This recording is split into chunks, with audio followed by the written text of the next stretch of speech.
Hey guys, Tim's on. Hey Tim, yeah, right here. The ESA and NASA can't seem to convincingly fake space. All the billions stolen from the American and European people cannot seem to produce anything that seems realistic. Are you just test piloting systems and have yet to find a way that is foolproof that would convince the American and European people that you're actually in space? Everything we do up here, it's cutting edge technology. We're developing new systems, we're using new materials, we're coming up with new techniques. And in order to improve and to move forward, it's good to have that kind of test pilot mentality. Tim, watching some of your clips though on the ISS, you seem to be pretty horrible at deceiving people. Are you doing anything to correct that situation? Practice makes perfect. Give me another week.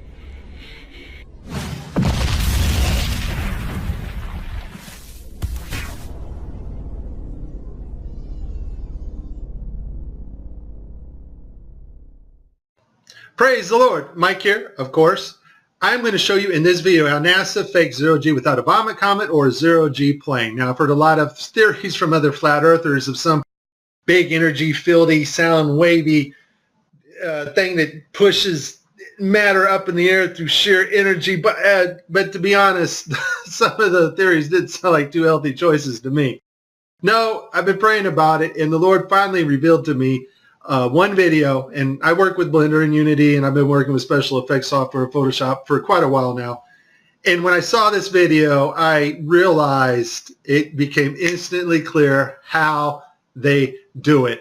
And it's just video game technology. Now, if you're part of the Geek Squad or the techie crowd, well, then you already know about this technology.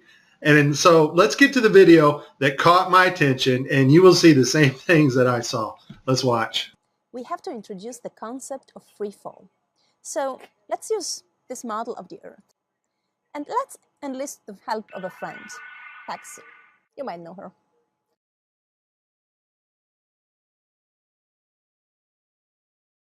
So what is significant about this video is, number one, it was live to school children. Number two, we have this stuffed animal that is transitioning in on another video channel. And the actor is able to reach up and grab this doll in real 3D space and manipulate this doll with their hands. And so the only way you're going to pull that off is with one technology. And that technology is virtual reality. More importantly, though, something called augmented virtual reality.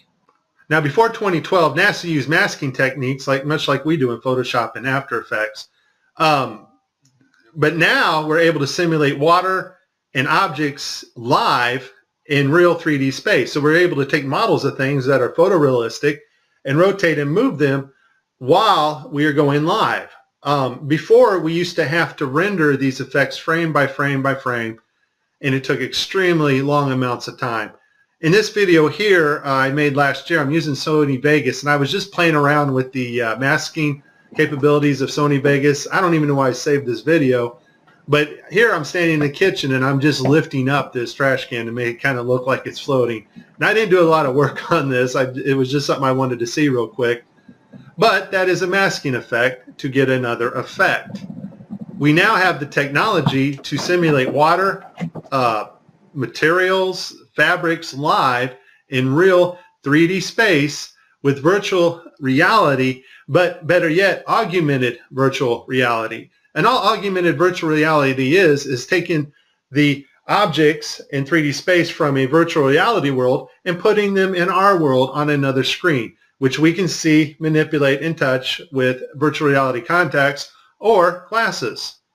In this next segment, I'm going to show you how NASA grabs objects in 3D space, rotates them around, manipulates them. They can do this with water, with cloth, anything. And the cool thing about it is we can take what they're doing, what they're seeing with their contact virtual reality augmented lenses, and put that on a separate video layer live. Yes, live. And do it all in real time. So I'm going to show you what it looks like to them as they're grabbing objects and manipulating them. And then I'm going to show you Microsoft's HoloSense video, their demonstration at E3 a couple years ago, of bringing a virtual reality into our world, and it is simply amazing. Let's watch. Specifically, how HoloLens can turn every room of your house into a personalized video game level. But today, we want to take mixed reality one step further. So we've got something new to show you. Holograms you can hold.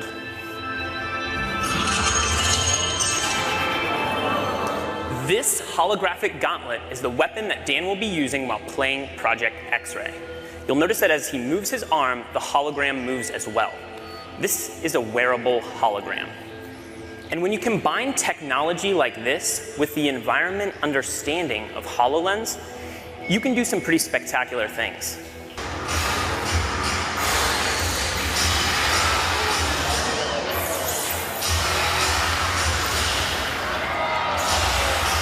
Dan can even use his shield to defend himself.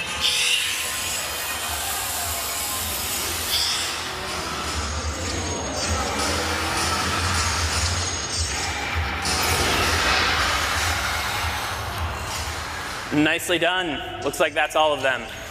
In 2012, NASA got tired of faking weightlessness by using the zero-G plane, better known as the vomit comet. So in 2012, they started soliciting companies that specialize in real-time augmented virtual reality so that they can fake weightlessness and floating objects in the air in real time. Simply the cost of the plane and the safety concerns and the fact that they weren't very good at it. They didn't go to Hollywood, which most of Hollywood's effects are post-processing. That's after the video is made. They needed something they can do in real time and make it look realistic. And so I'll put this link in the description. They found a company called Telemetrics. Thank you, Debbie Durant, for bringing this to my attention. After I researched this, lo and behold, I found out our government has a contract with these people. And Telemetrics, basically what they do is they help news teams and they bring broadcasts together in real time, and they're able to create sets, cities, anything you want in a virtual reality world and make it look absolutely 100% real. They're also able to bring different people from around the world, put them in the same room and broadcast live, give them desks, whatever they need to make the broadcast. So it's a pretty amazing company. Here we see Johnson Space Center. Telemetrics provided latest camera robotics technology at NASA's government television at Mission Control. Why do you need to fake virtual reality sets at Mission Control and Johnson Space Center? I think we know the answer to that when we saw Tim Peake on the gridded blue screen. So this next segment, I'm going to show you what it looks like when virtual reality being broadcast live doesn't work out so well because the system's not perfect. And then at the very end, I'm going to show you the mother of all screw-ups when they actually have a channel shut off that should be on. Because once again, these astronauts are looking in 3D space. They are grabbing objects because they're wearing augmented contact lenses. And if that object's not there broadcast to the viewers live, then it's going to look pretty ridiculous. So let's see some of NASA's screw-ups. I'll cover them as they happen, and then we'll move on to the final. Okay, so this is one of NASA's older videos where they use post-processing and masks. This is a video layer mask in augmented virtual reality. We're going to see him lose his finger here. The watch glitches out. So I guess virtual reality accidents can cause loss of fingers. In this next video, we have Caddy. Now I want you to pay attention to her neck and the way her neckline goes into her shirt. It's cut off.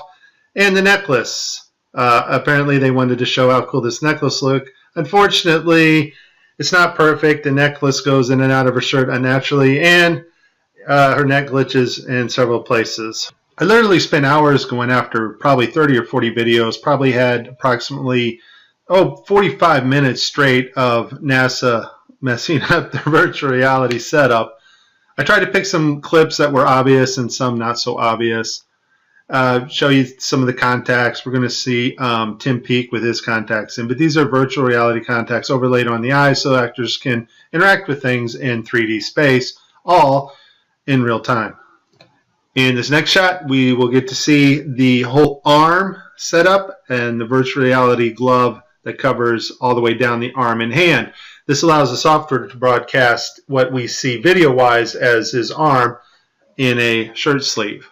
Okay, I have a lot of Tim Peake screw-ups, but this one here, the system glitches. The software does not track his hand properly, and Tim slips his hand underneath his other fingers, which is tightly holding onto the mic, which would be impossible. I don't think this is Tim's fault. Normally, Tim always moves his other fingers up while he slides his hand under.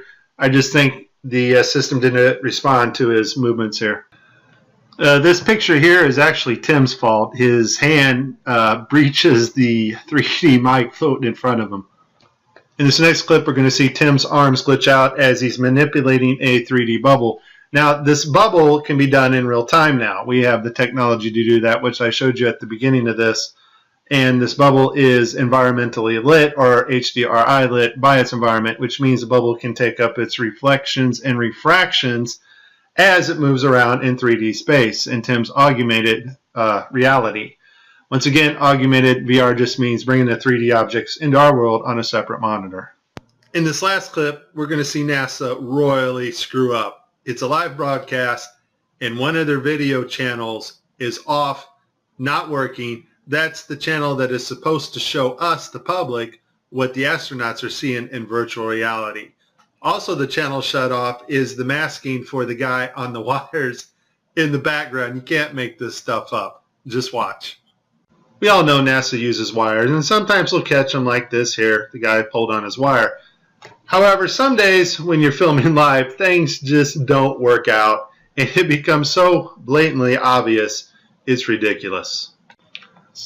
So, in this clip, they're talking, live feed, and wouldn't you know, we have a astronaut go by us in the background, obviously trying to give it a more realistic, spacey, station busy effect. The only problem is the camera that was supposed to mask this harness out, or the video feed, is not working. And so we see the guy come flying along in a harness on his wires. Pretty amazing. But that's not all that goes wrong here.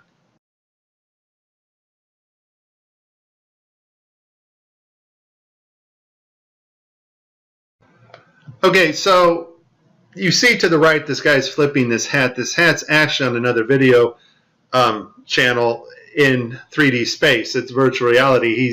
They're wearing augmented contact lenses so that they can interact with these 3D objects. Now, in this scene, the guy on the left in the green shirt, he thinks he sees an object in 3D space that's being broadcast to him.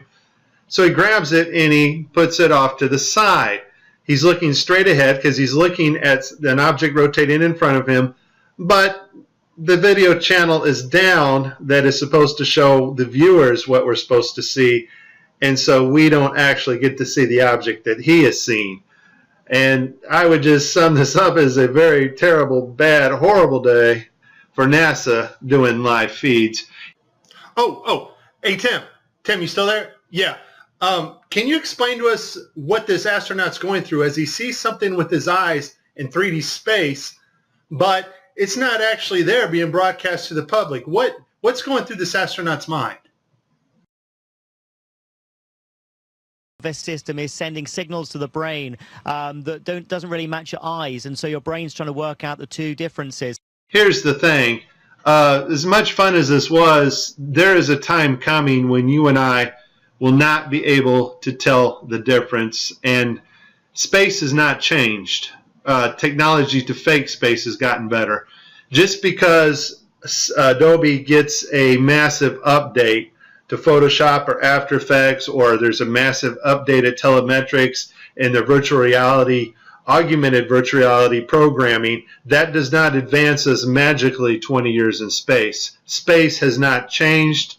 It's flat. It's above us. It's dimensional, and we cannot orbit Earth. You have been warned. This is very serious stuff, and if you do not get it now, you won't get it later, because later you won't know the difference. This is Mike. God bless everybody. Please like and please subscribe.